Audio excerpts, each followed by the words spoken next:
કોંગ્રેસના દિગ્ગજ નેતા રાહુલ ગાંધી 2 દિવસ ગુજરાત પ્રવાસે પહોંચ્યા। સૌથી પહેલા એરપોર્ટ અને ત્યારબાદ પ્રદેશ કોંગ્રેસ કાર્યાલય ખાતે રાહુલ ગાંધીનું ભવ્ય સ્વાગત કરાયું।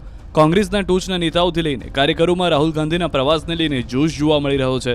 2027ની ચૂંટણીમાં રાજ્યમાં ભાજપની સરકારને ઉખાડી ફેંકવા અને કોંગ્રેસને સત્તા મળે એ માટેની રણનીતિ રાહુલ ગાંધી ઘડશે।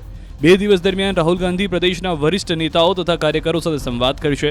એપ્રિલમાં કોંગ્રેસનું રાષ્ટ્રીય અધિવેશન પણ યોજાવાનું છે, ત્યારે અંગે પણ તૈયારી થશે। પોલિટિકલ અફેર કમિટી અને cell department chairman Rahul Gandhi મુલાકાત કરી ચર્ચા કરશે। શહેર પ્રમુખ તથા જિલ્લા પ્રમુખો સાથે પણ રાહુલ ગાંધી મંથન કરશે। સામાજિક સંગઠનો અને આમંત્રિતો સાથે પણ બેઠક યોજશે। બ્લોક સ્તરથી લઈને પ્રદેશ સ્તરના કાર્યકર્તાઓ સાથે એક સંવાદનો કાર્યક્રમ કે જેમાં શું ભૂલ થઈ, શું સુધારવાની જરૂર છે અને આગળની રણનીતિ શું હોઈ શકે એના માટેની ચર્ચા કરવા માટે સળંગ 2 દિવસ કાર્યકર્તાઓ સાથે સંવાદ કરશે। રાહુલજીએ પાર્લામેન્ટની અંદર ભારતીય જનતા પાર્ટીને કહ્યું હતું કે તમે લખીને લઈ લો, ગુજરાતમાં 2027માં અમે સત્તા પરિવર્તન કરશું, ભારતીય જનતા પાર્ટીને હરાવશું। આ જ વાત કોંગ્રેસનો એક કાર્યકર્તાએ નક્કી કર્યું છે ઝંડો લઈને નીકળવા માટેનું કે કોઈ પણ ભોગે ગુજરાતની જનતાને ભારતીય જનતા પાર્ટીના ભ્રષ્ટાચાર, અત્યાચાર, બલાત્કાર અને શોષણમાંથી મુક્તિ માટે થઈને કોંગ્રેસનો એક કાર્યકર્તા એ કઈ રીતે લડવું એની અત્યારે રણનીતિ આ 2 દિવસમાં બનશે। સાથે રાહુલજી ખુદ જ્યારે મેદાનમાં ગુજરાતના ઉતરી રહ્યા છે ત્યારે કોંગ્રેસનો એક કાર્યકર્તા, એ ચાહે પ્રદેશ સ્તરનો મોટામાં મોટો નેતા હોય કે પછી એક ગામના બૂથ ઉપર બેસનારો કાર્યકર્તા હોય, આ બધા એક ઉત્સાહ સાથે મળીને લડવા માટેની આજે 2 દિવસમાં રણનીતિ બનશે।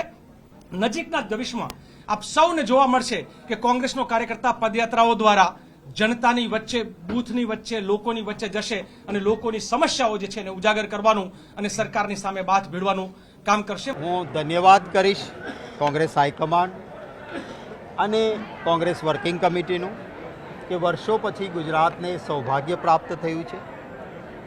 એઆઈસીસીનું અમારું અધિવેશન એ 7 અને 8 એપ્રિલના રોજ ગુજરાતમાં યોજાઈ રહ્યું છે। ખૂબ લાંબા સમય પછી ગુજરાતની અંદર આ સૌભાગ્ય મળ્યું છે। ઐતિહાસિક ભૂમિ ગુજરાતમાંથી સ્વતંત્રતા પહેલાં સરદાર વલ્લભભાઈ પટેલનું એ સજેશન હતું કે ગુજરાતમાં બારડોલી સત્યાગ્રહને 10 વર્ષ થઈ રહ્યા છે ત્યારે ગુજરાતમાં એઆઈસીસીનું અધિવેશન મળે અને હરિપુરામાં અધિવેશન મળ્યું હતું। સુભાષચંદ્ર બોઝજી ત્યારે એઆઈસીસીના અમારા કોંગ્રેસ પાર્ટીના રાષ્ટ્રીય અધ્યક્ષ બન્યા। આઝાદીની પૂર્ણ આઝાદીની ઘોષણાને દોહરાવીને ત્યારથી એક લડત ઉપડી હતી, એ આ ગુજરાતની ભૂમિ।